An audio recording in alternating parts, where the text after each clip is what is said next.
don't look it up, don't touch your phones, treat this activity like the exam. You could well have one of these concepts in the examination in less than 2 months' time. Let's practice it. And I'll go around, and when I see what you're writing, it will help me pitch the next bit. If you all know these words, I can do it quickly, and if you don't, I'll spend more time on it. Okay, 2 minutes, flat out. Everybody should be writing. No talking, don't look it up, don't touch your phone, you're in the exam.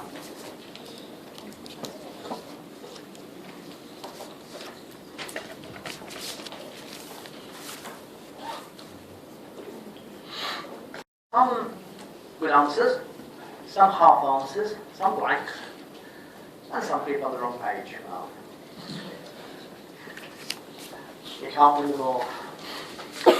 Right, now these are really key words, so let's check out our definitions and let's make sure that we get this right, because, as I said, these words are really important. These are the way we evaluate research methods. Right, representativeness.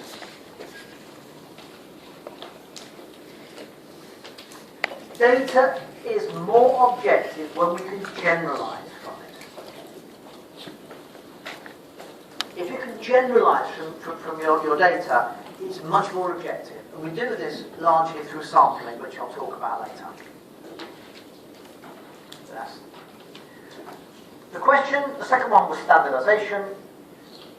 Data is more objective when it is collected systematically or consistently. Particularly because if we collect data consistently, we can measure, which is crucial, very important in research. It was better if you could measure something, measure something rather than just generalize. Reliability. A method or data is more objective when it can be repeated. A method is more reliable when you can repeat it. You can do the same piece of research over again and see if you get the same result. And validity is by far the hardest of the four. I'll give you the definition, then I'll spend more time explaining it, because these are fairly obvious. Can I generalize? Is it systematic? And is it repeatable? I hope most of you got that right. Validity, which I asked you to do, is more difficult. So basically, I'll give you the definition, then I'll explain it. The definition of validity is the data what it claims to be? Now, the problem with sociology is you can't just learn things like this, you have to understand them. So I'm going to help you understand that term. I did a law degree, and law was just learning. I could learn all this law, say what the law was, and pass your degree. Sociology is not quite the same. You have to think it through and understand it.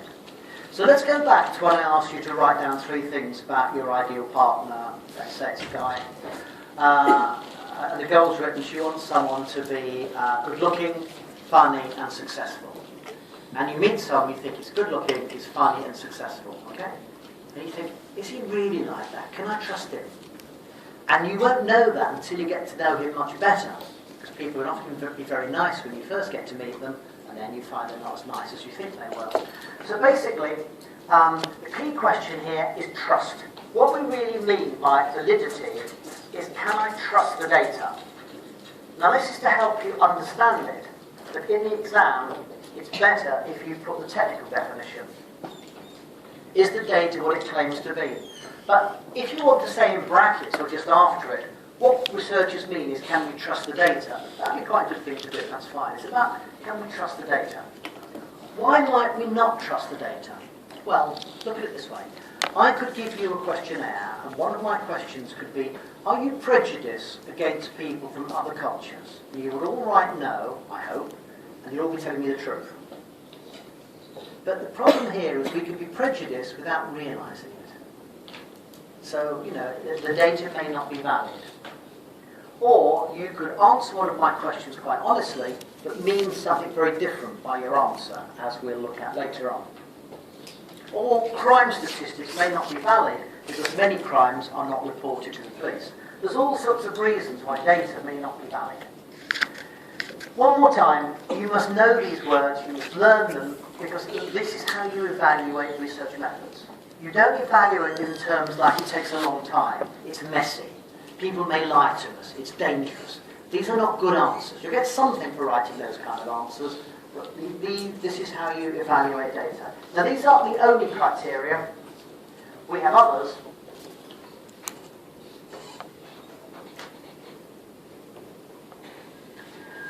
Now, here, you've got a choice. As long as you know a good definition of validity, it's fine, but you may need to distinguish between construct validity and ecological validity.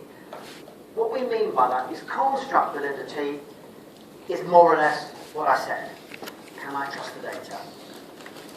Ecological validity is different. Ecological validity is it true to life? Do people really behave like this? If you're not sure of this, the subject guide does deal with three types of validity: internal, construct, and ecological. I just think you need to know those two. I wouldn't worry about the third one. This is important there because in your mock exam, a lot of students were writing the unstructured interview has high ecological validity. That is a totally wrong answer because no interview can have ecological validity. We could spend a whole day interviewing somebody, we still wouldn't know how they really behave. We'd know a lot about them, but we wouldn't know how they actually behave. So if you wrote that in your exam, it was the wrong answer. And a lot of students were writing it. I don't know where it's coming from, but if you've been told in a seminar or in a handout, the unstructured interview has high ecological validity, this is the wrong answer, and it shouldn't have been so.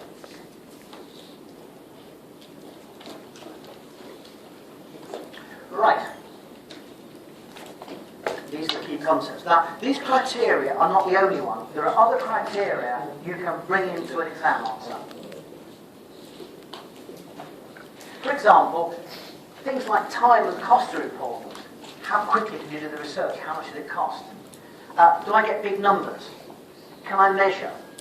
And there's also ethical issues. Sometimes you can't do research because it's not ethical. What's ethical mean? Ethics are responsibilities that the researcher owes to the people he or she is studying. Don't deceive people, don't harm, don't lie to them. Sometimes we break these ethical guidelines because we have to do the research.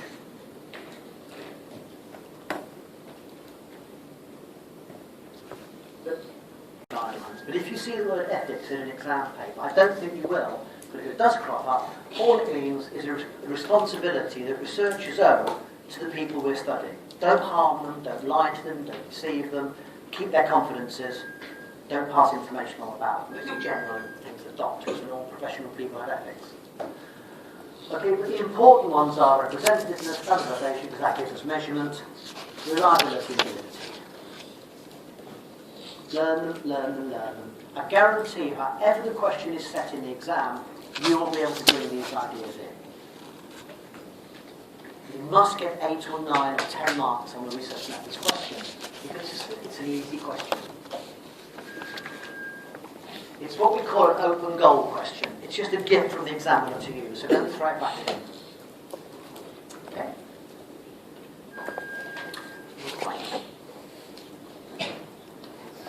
One more quick point, and I will let you go for a cup of coffee or whatever. You can actually leave the room this time. It'd be nice if you come back, but I mean, that's your call.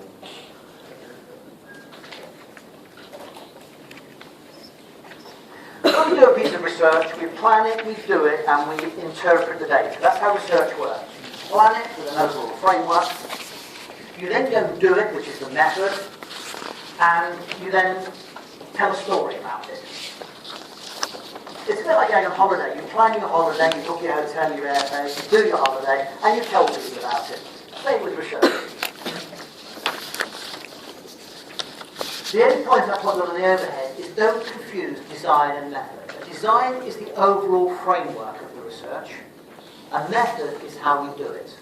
So a survey is a design. What we mean by a survey is getting lots of data from people. Or we can watch them, we can interview them, we can give them a questionnaire, or we can do experiments on them. Ethnography is a design, not a method. Now the reason I mention this is because the question in question A in your exam, it said identify 2 methods sociologists use in order to understand social behaviour. Alright? And some people wrote surveys or ethnography. That's the wrong answer because they're not methods. That's the framework, the design. Methods are observation, interview, questionnaire, experiments and so on.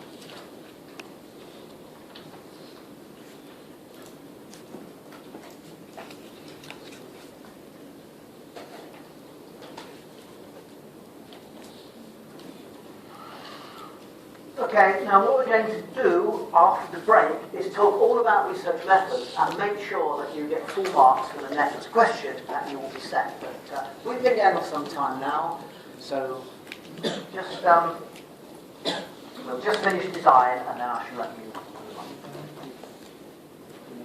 Is between quantitative research and qualitative research. There are other big distinctions, but I think in this first year course, a research design is either quantitative, it gives us figures and data and correlations of causes, or it's qualitative. And all we mean by qualitative research is research we can't measure. So you've got a problem. Do you want me to go back over something? You're right. Just come and ask me a question if you want. I'll finish in a couple of minutes, okay? And if it's not very clear, it's my fault, not yours, okay? If you come up, you don't understand these things after being here with the day. Very quickly, some key ideas from quantitative research are, let's use an example again. Now I've chosen that example because this study is very briefly highlighted in your subject guide. The subject guide is that big sort of book with University of London on the front in the white cover. You must open it because it's got some good points in it on research methods. Okay, now what Peter Townsend was doing was asking the question, how many people in England are living in poverty? So he wanted to know numbers. So the first thing is, it's a survey design. What we mean by a survey is very simple, getting data from a large number of people. That's a survey. Now obviously, the researchers couldn't interview all the people in England to find out who's poor. So we do a thing called sampling. So basically, if you are studying a large number of people, a big population, you can't interview them all. You take a sample or a segment of that population. And you want to generalize from a small group to a much bigger group. How do you do it? Let me ask you a question. Imagine I wanted to interview all the students in SIM, but obviously I can't talk to the thousands of students in this college. But I wanted a representative sample. How would I do it? Any others? Randomly choosing. What? Random sampling. He said random sampling. Good. Carry on. How do I do it? Choose people from different classes randomly. Almost. What a random sample means is, supposing I wanted to study all of you, but I couldn't come and talk to all of you. All of your names would go into a computer, and by chance, the computer would generate 20 names. So a random sample, if you want to write it down, everybody in the population has an equal chance of being selected. That's the key point. It's more likely then your sample is representative. One more time, a sample is a segment or a part of a population. We can't talk to everybody, so we interview or give questionnaires to a small group. We make the sample as representative as we can by doing what we call random sampling. The name gives it away. Random. Your names are selected at random. Everybody in the population has an equal chance of being selected. That's random sampling. And you can also do what we call structured random sampling. So I guess in this room 70% are girls, 30% are guys. So I could do my sample that I would have 70% women, 30% men. So all the women would go into one computer, one file, and then to another. It would randomly generate me 14 women and 6 men. That's random sampling. When we measure something, we have to define it, have a definition. That's called a concept. And we need something to measure the concept, called an indicator. An indicator is something that gives us a way of measuring the concept. So in the case of poverty, Townsend asked his respondents a number of questions. Obviously what your income is, but things like, can you afford a holiday? Can you afford 3 meals a day? Can you afford to buy your children birthday presents? All of these questions build up a picture of how these people's lives were. So basically, quantitative research is measuring. We use a survey design. We need data from lots of people. It's no good having a survey of 3 people or something. You need data from lots of people. You sample, you take a proportion of the population, and you define what you're measuring, and you find ways of measuring it, which are called indicators. That's how quantitative research works.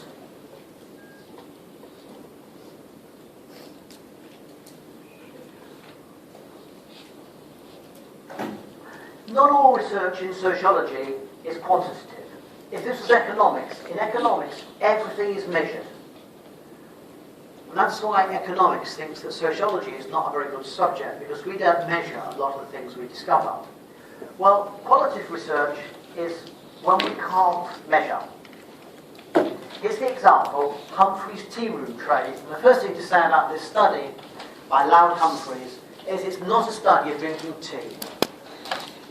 Tea room was slang for the public toilets in America, and tea room trade was where gay men met each other. When Humphreys did his research, homosexuality was illegal. And the question that Loud Humphreys was interested in is, okay, well, how are gay men able to meet each other? And gay men would meet each other and have conversations and would have casual sex in the toilets, which were called tea rooms. So Loud Humphreys did a great deal of his research in the toilet. In the toilet, I can't believe he said that. He spent a lot of time in the toilet doing his research. He would hang around in public toilets in New York, waiting to see how gay men made interaction with each other. Now, Loud Humphreys didn't participate in the sex. At least that's what he tells us. He would act as what's called the watch queen, the lookout queen. He'd be there to keep watch for the police. The police would, like, you can't believe this today, but the police would raid the toilets to drag these gay men out to put them in prison.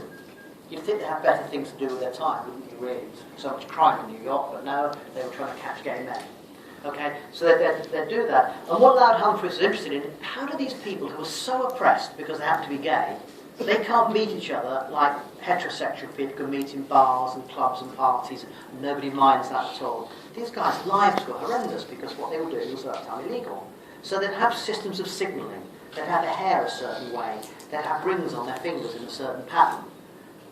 They'd wear certain clothes that indicated they were gay. This is how gay men recognised each other. Now clearly, Loud Humphreys would only do this research by being there himself. And this is what we mean by an ethnographic design. You see how things are happening. One of the problems we have in sociology, students have rather, is the long, complicated words we have to use. And I don't like these long words, but they're there. So my advice, and what I'm going to try to help you with, is when you get a long word like ethnography, translate it into a simple word. I mean, a lot of you will, English won't be your first language, so you'll be translating what I'm saying back into your native language where you feel more comfortable. So if I talk to you in Mandarin, you'd translate it back and said what he means. So if I said to you, "What's Steve?" you'd say, he's trying to say, "I am Steve," very badly.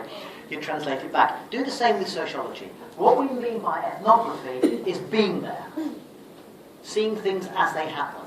That's all we mean by that complicated word. So when you see a long, difficult word, translate it back. Validity means trust. Ethnography means being there. Make it much more simple. Still use the right word in the exam, but by translating it, you're not just learning it, you're understanding it. Then you know how to use it right. Okay, so the reason why Loud Humphreys did ethnography is because it's the only way he could find out how gay men who were so oppressed at the time were able to meet each other. If he gave them a questionnaire, he gave lots of men questionnaires, "Are you gay?" when it was illegal, he could 100% say no, wouldn't he? Definitely not. It wouldn't work. You have to go and look for yourself sometimes in research. Similarly, if you want to know how religious culture works, how a criminal gang works, how a school works, you've got to go and look. You've got to go out and find out for yourself. Sometimes researchers will combine quantitative and qualitative designs. We call this triangulation. It simply means using two designs to study one problem. And the famous study then we use is Eileen Barker making of a Mooney, which is also in the subject guide and on the VLE. The Moonies were a strange religious cult where all their thinking was done by a guy called the Reverend Moon. He told them what they should do, where they should live, and who they should marry. Eileen Barker was interested in two questions. What sort of people join the Moonies? And what's it like being a Moonie once you've joined? Now, she had to use different designs. She used a survey design of hundreds of ex-Moonies to find out their backgrounds. So that gave her objective data about what sort of people joined the Moonies. And then she spent 7 years living with the Moonies on and off to see what it was like being a Moonie. She used an ethnographic design and then put the results together. And often in research we use more than one design. Okay, so basically quantitative design, surveys, sampling and concepts. Qualitative research, ethnography, triangulation is combining different designs. These are words you might meet in the exam. Make sure you understand them. And if you're going to use a research example, which is often quite good, to illustrate something, make sure you get it right. Don't write what a student wrote 4 or 5 years ago. Eileen Barker watches the men in the toilets. As far as I know, she doesn't. That's Niall Humphreys. Okay. When you come back, if you come back, we're going to do research methods, and I'm going to show you how to get 8, 9, 10 marks for a research methods question. We're at 10 to 2. Will you come back, please, at 5 past 2? I'll give you a longer break for lunch. At 5 past 2, coffee break, and I'll see you back here at 5 past 2 again. So you've got a quarter of an hour. Enjoy it. I hope you all wrote down qualitative anyway, because that's what I was talking about. But I just changed my PowerPoints a bit last night. I was trying to improve things for you. I did it late at night, and I made that slight mistake. But it should be qualitative research. Okay, we've done the aim of research, subjectivity to objectivity. We've done the key designs, which there are 4 designs. There's also experimental and comparative you should know about, but the key ones would be survey design and ethnography. We're now going to look at the core. The most important part of this question is the methods, though, because you probably won't need to write much on design, but you'll definitely need to know about methods. So first of all, we'll look at the research methods, what they are, and then how we evaluate them. Okay. Basically, there's only 3 types of methods you'll get asked about.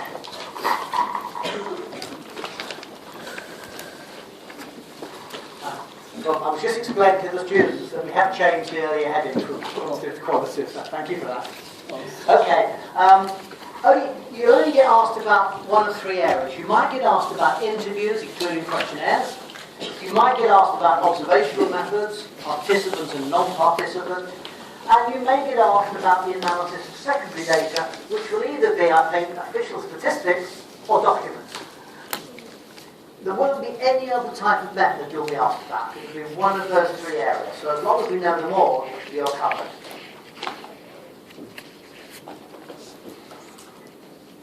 Once again, interview method includes the questionnaire. The questionnaire is only a type of interview where the questions are written down.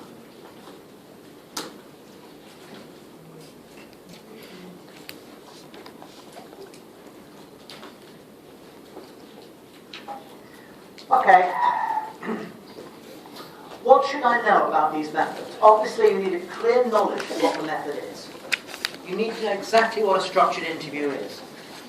In the mock exam, a lot of students got this wrong. They did say a set of questions, but the key word is the questions are fixed and they are identical. So students got the fact that the structured interview was fixed questions. What you've also got to add in is they're identical. So you must know the method precisely. You've also got to know why a method is selected. I'll talk about that at the end. But mainly, you need to evaluate the method, know its advantages and its limitations. And I can put at the bottom here, bring in an example if it's relevant. If the example is going to help your answer, bring it in. If it's just going to add extra words that are not necessary, don't. That's what you should know about these methods. So let's do the knowledge bit first. I'll do this quickly because you could look this up yourself in the guide.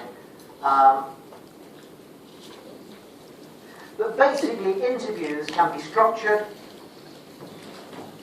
unstructured, or a combination of both, or semi-structured.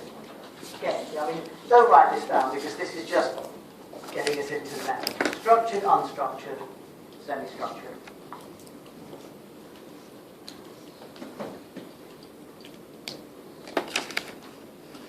What's a structured interview? The questions are always the same. Every recipient, interviewee, gets exactly the same questions, asked in exactly the same way. And the answers are usually closed. They don't have to be, but you're usually given a number of answers and you pick the one that you think is closest to what you feel.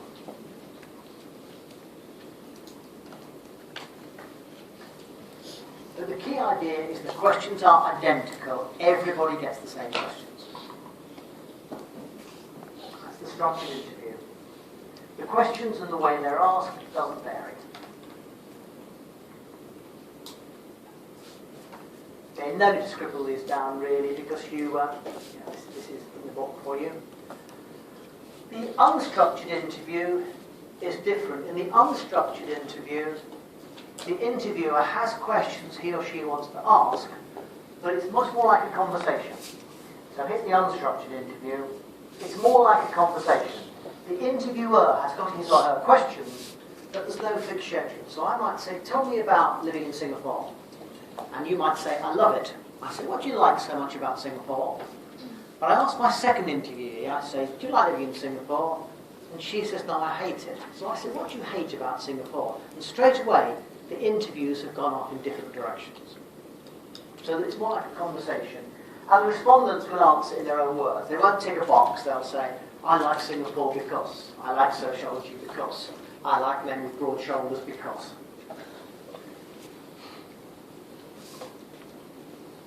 Do I understand that?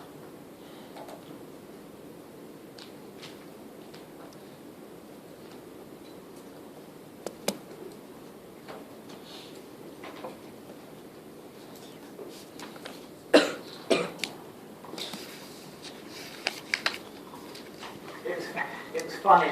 I was in the lift coming down, so I had to go very quickly up to the offices, and the big mirrors in the lift, you know, and you kind of see your reflection. So my first thing I thought was identity, and then I thought, I wonder if you've got broad shoulders. It's terrible when things jump into your mind, isn't it? Okay. People answer in their own words. They can just talk and talk and talk until they finish. But that's the unstructured interview. Second technique is observational methods. Now, the two distinctions are between participant and non-participant, overt and covert. Basically, you can be an observer where you don't participate. You're just watching something. Watching kids in a classroom. I was trained as a lawyer, so I used to do research in a courtroom where I would watch the legal proceedings, but I wasn't part of what was happening. But most research, 90% of research, observational research, is participant. What we mean by that word is the researcher is interacting with the people he or she is studying. You're part of the action. You're not standing back and watching. You're talking to them and asking questions and behaving with them. And the other distinction is between overt and covert. Overt simply means people know the researcher is studying them. The Moonies knew Eileen Barker was a sociologist studying them. That was overt. Covert means you do it secretly. The people you're studying don't know you're studying them. Loud Humphreys, the gay men in the toilets in the tea room, didn't know he was a researcher. They just thought he was a lookout.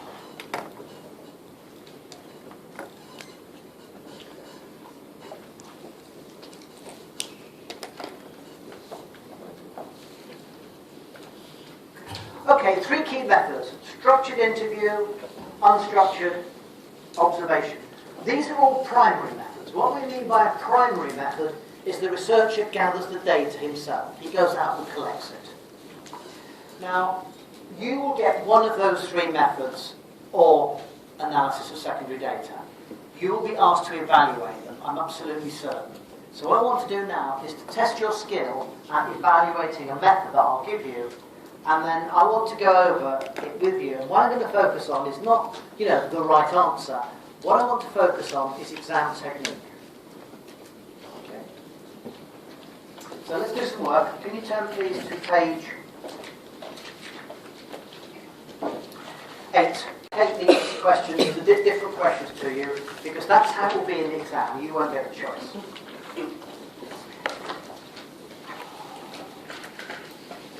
So if you're on these 3 front rows, from here to these guys here, will you please do question 2? Advantages of a structured interview or questionnaire. If you're on the next 4 rows here, from the guy in the white top to go in the green, can you do 3 main limitations of the structured interview or the questionnaire? And if you're on the back row here, will you do question 4? This was the one you had in your mock exam. I want to know the advantages, please, of the unstructured interview. And across here, can you consider limitations of the unstructured interview? That was also a question in the mock exam, so try it again. From this row here, through to the guy in the black top, can you do, please, 3 advantages or benefits of participant observations?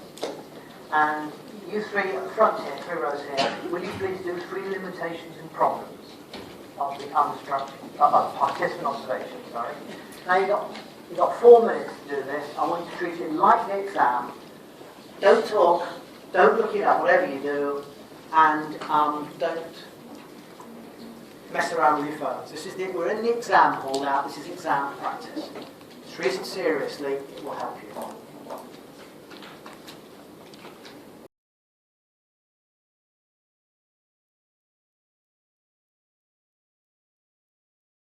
Easy to do. It can easily be made representative. I can give questionnaires, for example, to lots of people and get a lot of responses back. So that's 2 points there. It's got high reliability. Why? Because you can measure. You can repeat. What I mean by transparent is the researcher will publish his questions so everybody knows how the data was obtained. You can see how the data was obtained. It's not about selection. It's quantifiable because it's standardized. And it's large numbers. It's quick and cheap. You can give questionnaires or structured interviews to lots and lots of people very quickly. Now, don't think if you've written something different, your answers are wrong. As long as you've got 3 or 4 good points in the exam that are relevant, you'll get full marks. But if you wrote an answer like that in the exam, and it was, say, 5 marks, you'd only get 1 or 2 marks, even though those are the right points. You've got to do more than just list the points. So here, we'll move on to an exam skill. How do you get full marks for an evaluation question? Here's how you do it. First of all, when you're evaluating any of these methods, start with what we call the key criteria. Is it reliable? Yes or no? Is it valid? Is it representative? Is it standardized? In the questions you were doing in the mock exam, too many people were saying, this method is a bit messy. People will lie to you. It's dangerous. It's boring. These points are not really the best points to use. The best points to use are the key criteria. So always bring them in first. Reliability, validity, representativeness, and so on. Secondly, you have to explain your answer. It's no good putting down reliability, validity. You've got to explain why. The structured interview has high reliability because it can easily be repeated. So every time you make your point, high reliability, low validity, always say in your mind, because. And then you fill out the answer. Don't write a lot about it, just a couple of sentences, even 1 sentence. So lesson 1, use the key criteria. They are much more important than general things about whether you can get people to come for interviews or whether they're telling you the truth and these sorts of things. No, key criteria first. Secondly, explain your answer, high reliability because. And thirdly, bring the answer back to the problem. It was you're always given some sort of problem. This was in the mock exam. It was about unstructured interviews towards crime in a rural community. Bring it back to crime in a rural community. Don't say much about that, just bring it back into the little bit of example you've been given. So those are the 3 lessons. Key criteria, that's how you get the main marks. Explain your answer and bring it back to the problem. If you do it that way, you'll get 4 marks.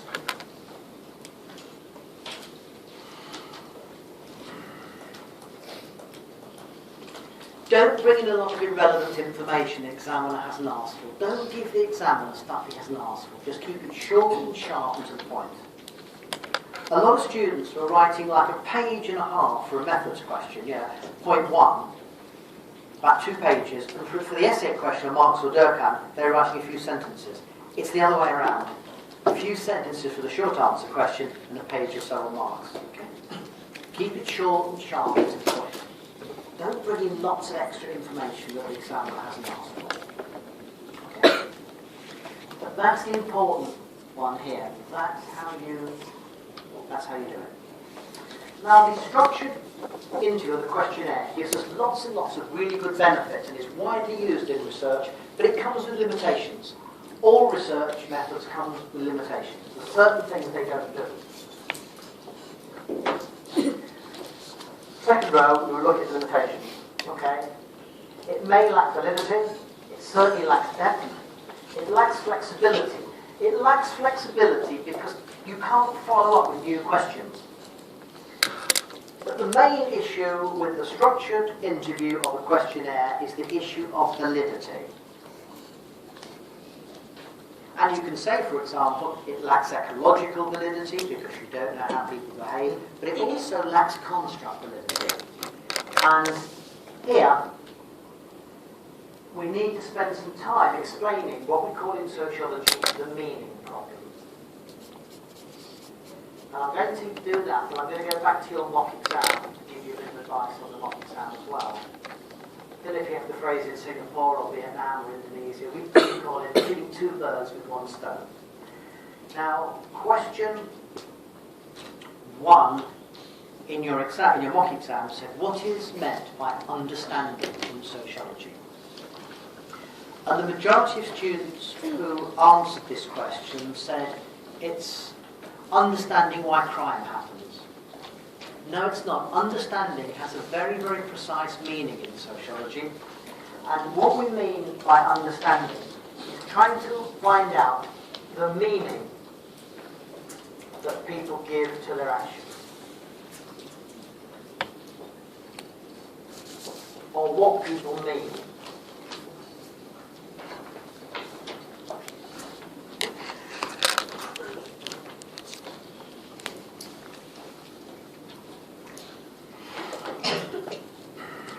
That's all we mean by understanding. We'll come back to this later on this afternoon when we talk about methodology. But the technical term we use in sociology is Verstehen. It means trying to understand how people are thinking and feeling. If you're doing research on the Moonies, what's it like to be a Moonie? If you're doing research on homosexual men when it's illegal, what's it like to be gay in a society that tells men they mustn't be gay, they're breaking the law? You're trying to understand how other people think and feel. Okay, that's what we mean by the meaning problem. And of course, sometimes research doesn't let us do that. And this is why the questionnaire and the structured interviews may have a meaning problem. Let's just elaborate this for you because it's important in this particular topic. Very simply, if I do an interview, I've got to use words. And the problem we have is the same word can mean different things to different people. It's as simple as that. The same word can mean different things to different people.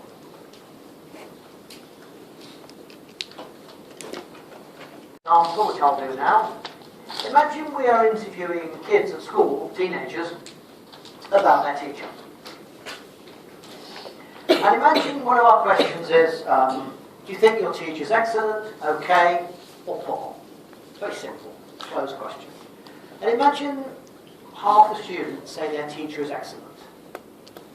Now, why might my results not be valid? Why might I have a validity problem here? Well, it's on the overhead. The same word can mean different things to different people. Let's suppose 3 guys in the class all write down that their teacher is excellent. They're not lying to us, they're answering the question properly. But supposing we had time to talk to 3 of them. And we said, tell me about your teacher, why do you think she's excellent? And the first student said, well, she's a brilliant teacher, she's inspiring, I love the subject, I'm going to get a grade A, excellent teacher. The second student says, she's fun, she makes jokes, and she doesn't mind if you SMS in class and doesn't make you hand your work in. She's excellent.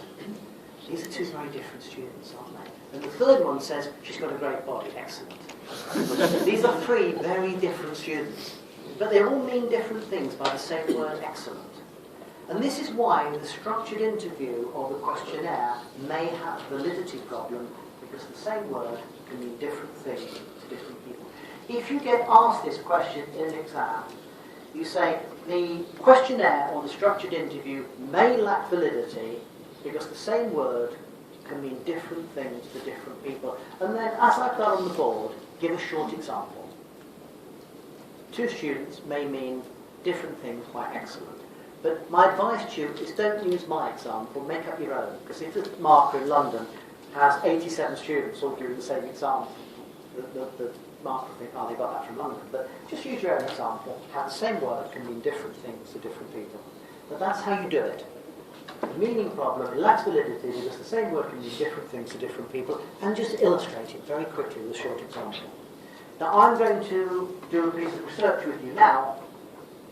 And I'm going to ask you, all of you, to think about one question. And that is, why might my results not be valid? I'm going to do a structured interview or questionnaire with a few students here to find out something about Singapore society or people living in Singapore. And here's my question. Do you think pornography should be banned on television? I haven't got TV there. But now what I mean by that is Singapore, the TV is very, very highly regulated. I like watching the films and I like watching TV programs in my hotel room because it gives me an idea about the culture and the kind of shows you're watching and things. So I sit there, I call it work, I've got my notebook out. So I've noticed that when you try to watch a movie, say, particularly if it's only quite a violent and American movie with bad language, and every few seconds, what the people were saying was bleeped out. They'd be like talking to each other, bleep, bleep, bleep, bleep, bleep. And I know certain scenes that were a bit violent or a bit sexual or something, and they just cut it all together. What happened there? You know, it's gone. So anyway, your TV is censored. You don't have bad language or sex or violence. Pornography. If you came to Britain, it would be very different. After 9 o'clock on British TV, anything goes. People talk about their sex life. You have sex films, violent films, and so forth. Okay. Now my question is, do you think TV should be regulated like it is in Singapore, or do you think we should have a TV system where anything goes? Now, I'm going to interview a sample of you. What's a sample? A group from a population.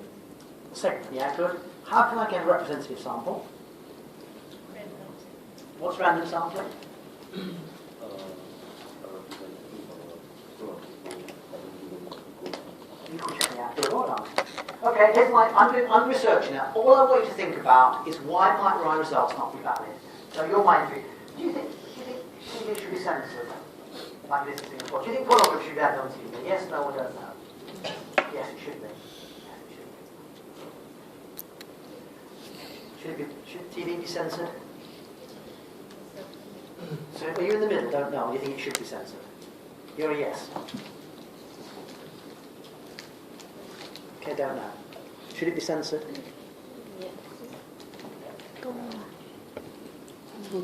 No?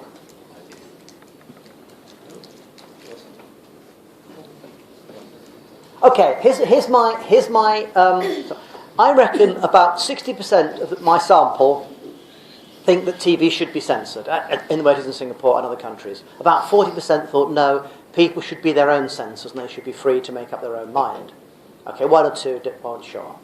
Right, now my question for you is, supposing I wrote an article saying 60% of young Singaporeans do like TV censored by the government. Okay, now my question is, why might my results not be valid? What do you think? Doesn't represent the... It represents the issue. Oh, you're right. Imagine I got a representative sample. I just asked the people at the front, but imagine it was representative. So it was a representative sample, but you're quite right. Why might my results still not be valid, though? people might have different reasons why you want to prefer it to be censored, or why they want. Not quite. You're getting there, but it's not quite different reasons. The sample size too small. No, forget the sample size. Sample's great. Just imagine the sample's great. The, Why might my results not be valid? the concept. The concept. Tell me about the concept. Right. People may have. Oh, different. You've actually, yeah, pair if you've got it between you. People might have different views about what they mean by pornography. So if I go back and I ask the students in my survey to tell me what they think pornography is, I'll get very different answers. Don't worry, I'm not going to do it. But for example, some people might say, I think bad language is pornographic. We shouldn't have bad language on TV. Somebody else might say, bad language isn't so bad, but we shouldn't have nudity on TV. Other people might say, nudity is okay a little bit, but we don't want sex on TV. Someone else might say, well, ordinary sex is okay, but we shouldn't have sex with donkeys and chainsaws and group sex and chandeliers. Okay? In other words, everybody would probably have a different definition of what they mean by pornographic. It's too big a word to have one definition. So my results might not be valid because people would have different meanings about what they understand by pornographic. Therefore, my data may not represent what it's supposed to represent. Now, I've chosen quite a silly, extreme example. So if you're stuck in an exam, give me 3 limitations of the questionnaire. Your mind will go back to March the 31st or April the 1st, whatever it is today, and you'll think, oh, I remember that lecture. Different definitions, that's the answer. That's why I've given you an extreme example to jog your memory. When you're writing about this in the exam, give an example, but perhaps don't give that example. Give a different one. That's the meaning problem.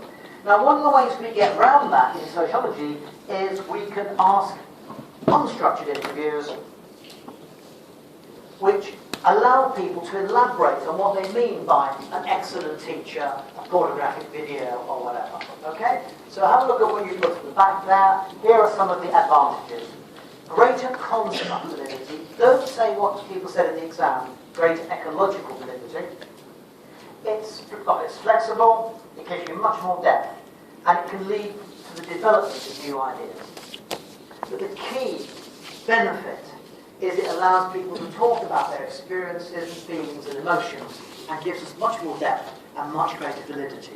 You wouldn't have the meaning problem in an unstructured interview because the interviewer will say, tell me what you mean by that. It gets round the meaning problem because people are allowed to answer things in their own words. But the unstructured interview comes with its problems and its limitations.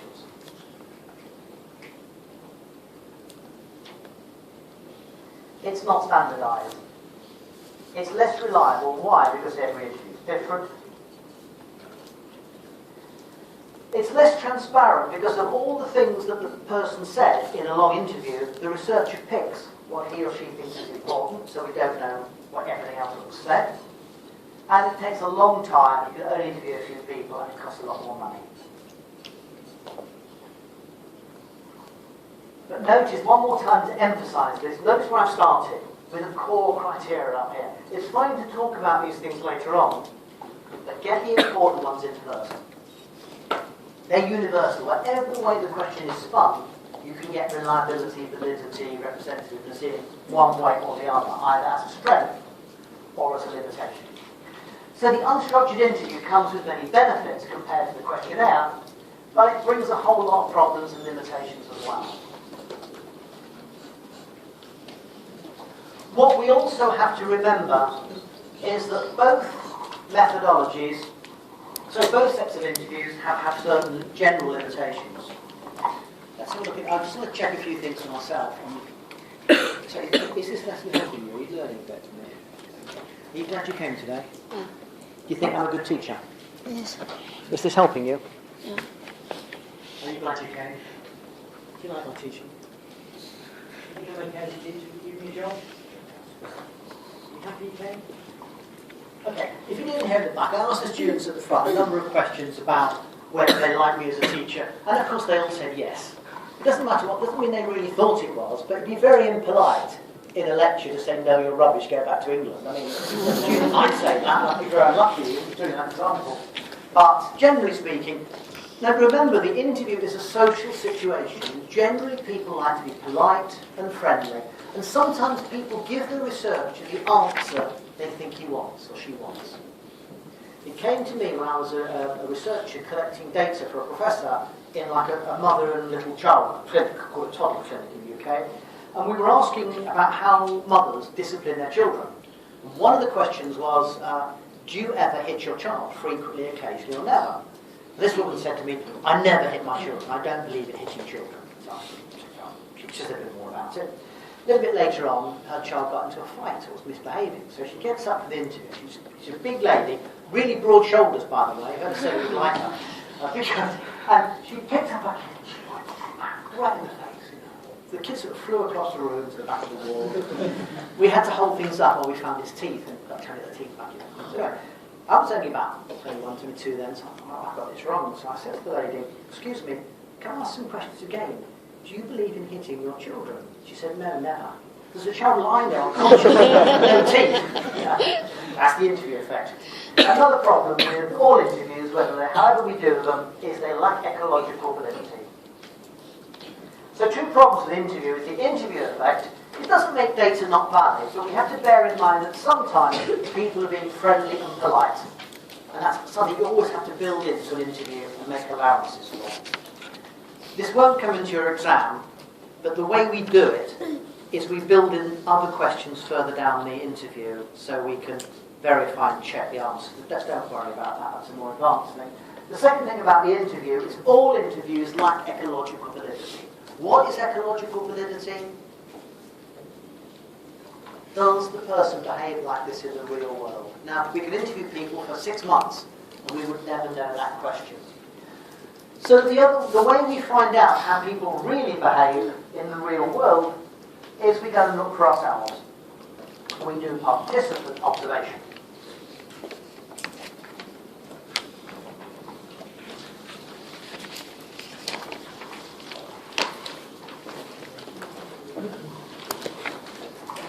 Girls.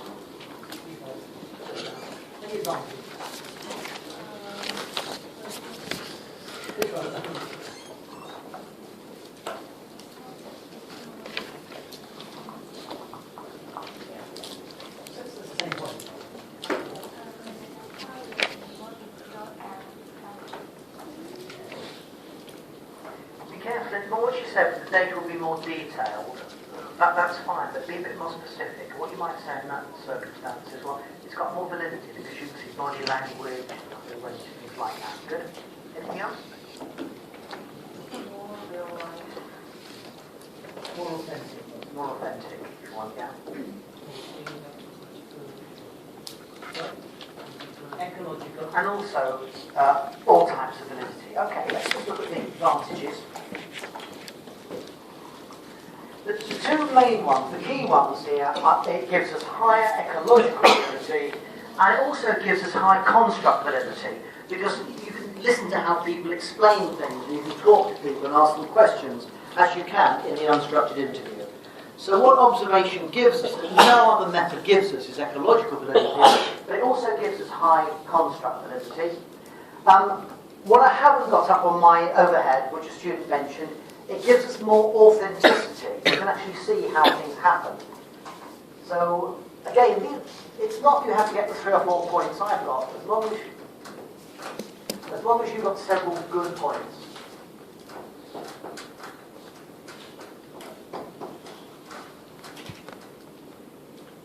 It's flexible because you can change observations, ask people different questions, and often it gives us innovation. You go into a situation, you observe something, and that leads to new questions. And for many questions, it's the only method we can use. Loud Humphreys could only study the behaviour of the gay men in the toilets by going to look himself.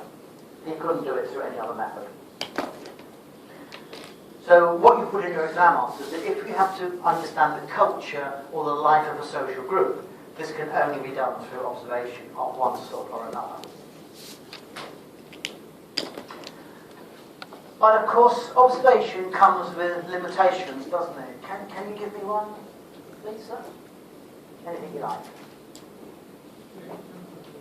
time consuming. That's fine, I wouldn't put that at the top, but that's part of it, yeah. Good, well done. Have you got one, please?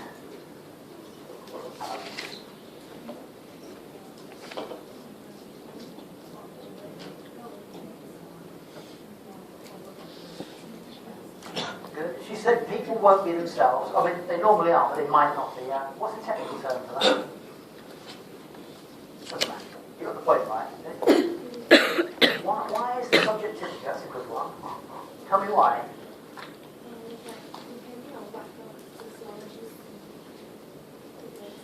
Good, well done. What she said was subjectivity. You imagine someone's doing observation. They make hundreds and thousands of observations during their time, but they only tell us about a few of them. The researcher has to select what he or she thinks is important, and that makes it highly subjective. Good, well done. Okay.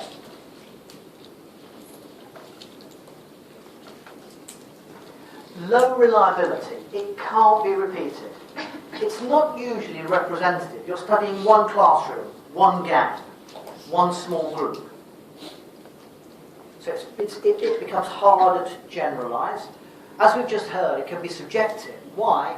Because the researcher has to make a choice of what he or she thinks is important from all the observations that you make. Again, we're up to key or core criteria here.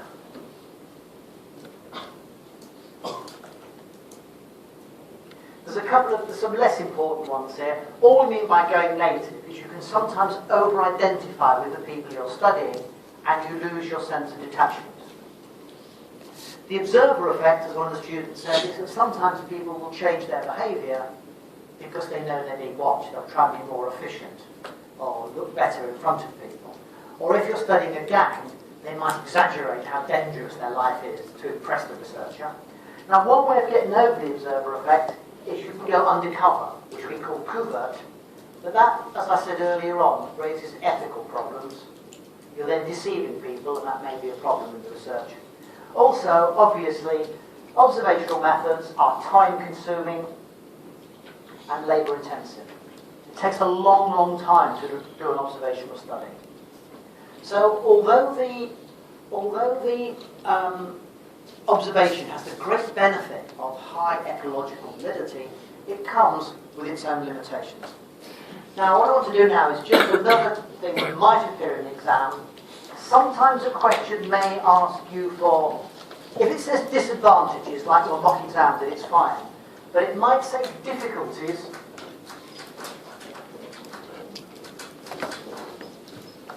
and limitations. What's the difference?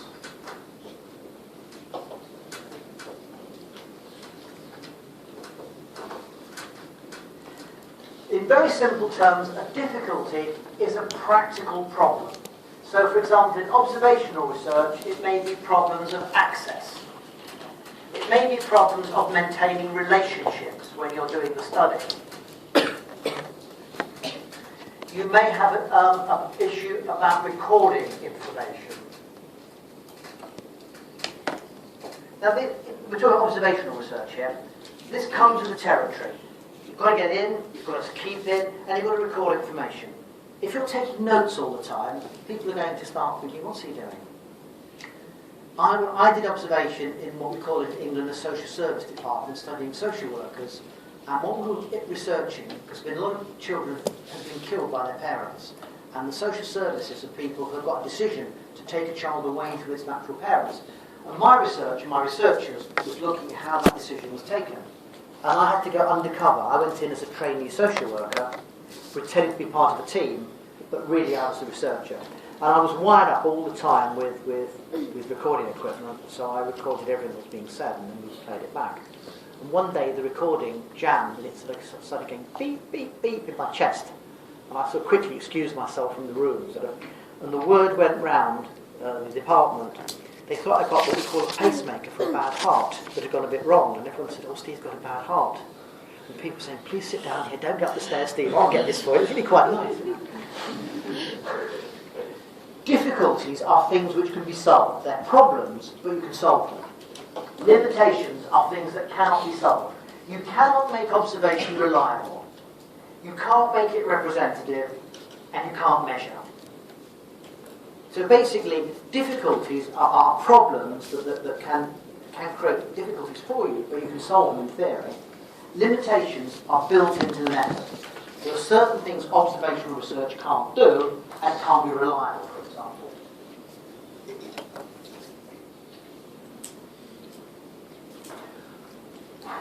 Okay. One final point before I let you go for your lunch. You might be sitting there thinking, well, this isn't very good. He's gone over all these methods, and none of them work. Observation doesn't work, it's got its problems. Structured interviews don't work, it's got their problems. If you use a questionnaire, it's got its problems. So it's all research flawed. Is all sociological research compromised? Does it not work very well? Because all of these methods have their limitations. I'd be thinking that if I was in your place. So what do we do about it?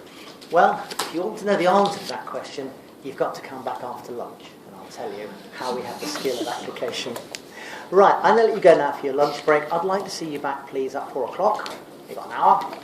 And then we're going to crack on to 6:30. Is a primary research method. And notice nobody's sitting here apart from you find my accent difficult to understand, and I find sometimes the Singapore accent hard to understand. And when I first came to SIM, I was asking where to go and get some electrical goods, and this lady leaned across and said, Dr. Taylor, I thought she said, will you take a bath? So I thought, pardon, will you take a bath? Do you take a bath?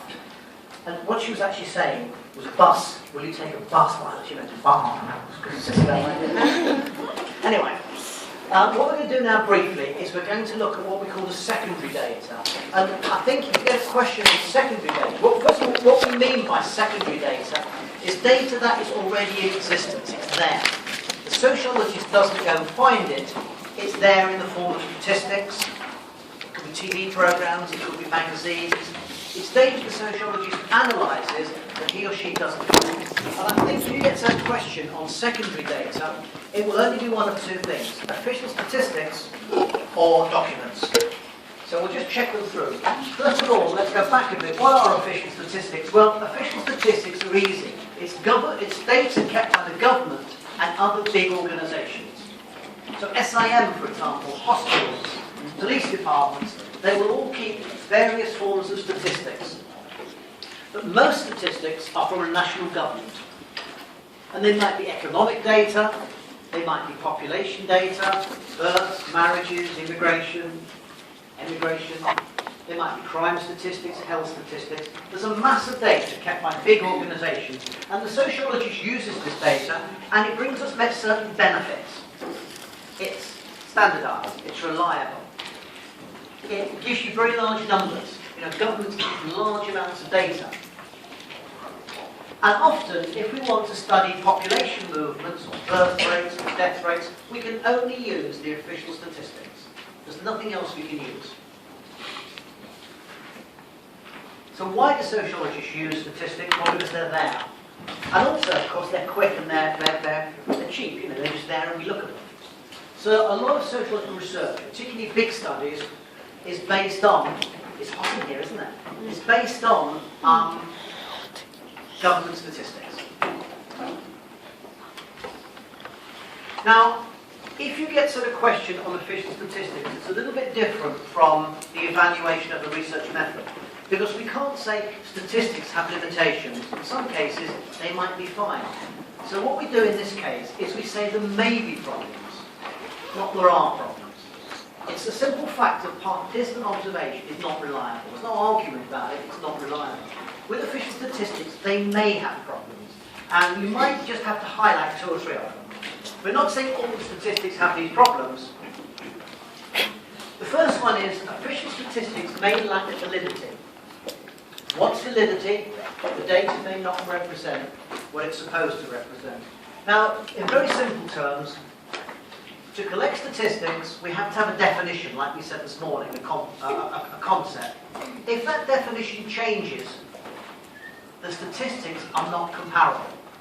So, for example, governments change the definition of unemployment, then it's no good comparing unemployment statistics from the past with the present. And when we compare different countries, they often collect statistics in different ways. So our first problem is statistics may lack validity because the definitions change over time and they change between different countries. Let me just give you an example of this because you're looking a little bit blank. I want to find out how many students in Singapore are in poverty, okay? And I'll give you a questionnaire. First of all, write down how much money you have to spend on yourself each week. Just roughly. Just give me a figure.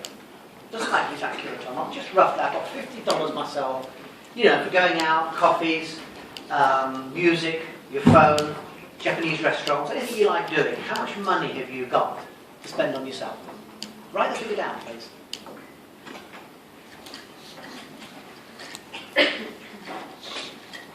How much do you reckon you spend on yourself, sir? Just roughly. 15? How much do you reckon? How much do you have to spend on yourself? Right, write your figure down on a piece of paper. Now, I'm going to say, all of you people here are one population. If you have less than $200 a week to spend on yourself, you're poor. Look at your figure, okay? You people here, in the middle here, if you've got less than 100, if your figure is lower than 100, stick your hand up when I ask you. That's from the guy in the red to the guy in the white, okay? And you people at the back, if your figure is less than 50, put your hand up. Okay? 50, 100, 200. If you've got less than so if you're in the front 4 rows, if you've got less than $200 a week to spend on yourself, put your hand up. Less than 200. Okay? So you're quite poor at the front here. How many of you in the middle group have less than 100? Stick your hand up, please. A little bit of poverty. You people at the back, how many of you have got less than $50 a week to spend on yourself? Nobody. So you're all quite rich, aren't you? I'm trying to measure poverty, and what I found is the 3 rows at the back, no one's in poverty.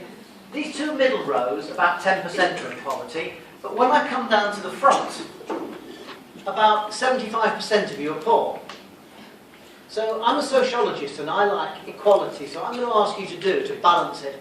Can you 3 rows at the back contribute some money to these people at the front who are much poorer than you? So if you can just put $50 on, pass it along, each of you, I can then give it to these poorer people. Because none of you are poor, nobody's poor. Can I have don't you think you should pay some money for these people that are poor? What's the problem here? All I've done is I've changed the definition of poverty. And as soon as we change the definition and how it's measured, we get a different figure. So this little exercise was to show that all statistics are collected in terms of concepts, definitions and indicators, ways of measuring the concepts.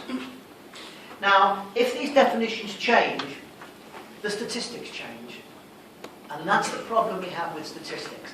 Now, this is a really, really good lesson, not just to help you pass sociology, but when you go into banking and finance and legal institutions, you'll be given lots and lots of statistical data. The average person who hasn't been trained in sociology will say, oh, that figure's gone up, that figure's gone down. That's good, that's a bad figure. Someone who's been trained in sociology will think very differently. We see statistics as collected in terms of concepts and ideas. And our very first question when we see a statistic is, what concept was it collected through and what indicators were used? And until we know that question, we know nothing about the statistics. They are meaningless. And that's what makes sociology quite an interesting subject, because we're always looking for the story behind the data. Let me tell you a little amusing story about a student of mine. She was doing a survey on rape. Do you know what rape is? You have this word, yeah? Rape. In London University students. And she came up with her survey data, And she said, I've got my statistics. I've surveyed 200 girl students in London. And I said, what was your figure, Diane? And she said, 76% of girls I interviewed said they'd been raped in the last 2 years. 76. Now, if you saw that in a newspaper, you'd say 76% of UK students, girl students are raped. The first thing you'd say is, I'm not going to the UK. It's too dangerous. But you're thinking like a sociologist now, which is different. What's your first question when you see that figure? What's the first question you ask? 76% of London University students say they've been raped. What definition were you using? You see, rape can be defined in many different ways. It can be a man forcing himself on a woman, or in some places in America, if a man in a senior position has consensual sex with a woman, it can still be seen as rape. If a woman says yes and changes her mind, it can be seen as rape. And in some Islamic countries, if you pull back a girl's veil to reveal the face, in law, you've raped her. So rape can be defined in all sorts of different ways. And my student was using a much wider definition of rape. She said any girl who feels she has sex without wanting to is raped. So her definition of rape was having sex without really wanting to. Now, if that's a definition of rape, a lot of men have been raped, believe you me. Yeah, but the wife says, come upstairs, I want you, and the husband says, no, the football's on. She says, oh, come on, please. What's the husband of you? He says, I'll still watch the football. She nags at you. He says, oh, come on, quickly then. Now, technically, that would be rape in this girl's definition. You see what I mean? It's the definition that gives us the figure. Okay, what we've learned from this little detour is statistics are collected in terms of definitions and indicators and measuring instruments. And when these change, the statistics change. And that's one of the things sociology teaches us. Look for the story behind the data, because once you know the story behind the data, you are much better able to analyse that data. So when you see things in the newspaper, crime up 50%, harassment at work up 20%, 85% of people say they're depressed or something, that is nothing until you know how was that defined and how was it measured. Figures are meaningless until we know how they were collected. And my little example of finding you lot are poor, you lot are rich, is a very simple way of illustrating we have to look for the story behind the statistics. There you are then. That's the validity problem. Until we know we're comparing like with like, the statistics may not be valid. May not be valid. Okay, but there are other problems with official statistics. Underreporting. A lot of things are not reported. Crime is one good example. Many crimes are not reported to the police. Fraud, minor theft, sexual offences against women. Many women don't go to the police when they've been attacked or harassed. Also, immigration. A lot of people come into rich countries illegally, so they never become part of the official statistics. And another good example is income. A lot of rich people are able to hide their income in offshore accounts, and they've all sorts of ways of pretending they earn less than they do, so they don't pay the tax. So crime, immigration, population figures, and income are ways in which we can see official statistics often underreport the true figure. Okay, another issue with official big organisations. And this means governments will try to collect statistics in ways that favour their policies. So governments will always try to change these definitions to favour what they're doing, or what they're not doing. They'll try to hide poverty, play down crime. One final example to hammer this validity point is, I gave you the example of Peter Townsend, study of poverty. The official statistics in Britain said 2% of people in Britain are living in poverty. Townsend and his researchers said no, the figure's 6. 6% of British people are poor. It's not he discovered more cases of poverty, he said the government definition of poverty is too narrow. We need a wider definition, and that's what gave him more poverty. Exactly the same as I did with you 5 minutes ago. He simply changed the definition, not a bigger figure. That's how it works. Now, just before we leave secondary data, I think it's very unlikely you'll get set a question on documents. I'll go back and just, We said this morning, I'll just reinforce it here. You may get sent a question, official statistics on social constructions illustrate with reference to, say, suicide or crime. Now, there you've seen the word social construction. What do you say in your mind? Social construction means culture. So the way you start that question is you say, societies have cultural rules and norms and values. People are socialised into these cultural rules, and this leads them to see some things as crimes and some things as not crimes. Or, for example, the police are very suspicious of some ethnic groups, but not of others. So the statistics will reflect cultural values and cultural biases.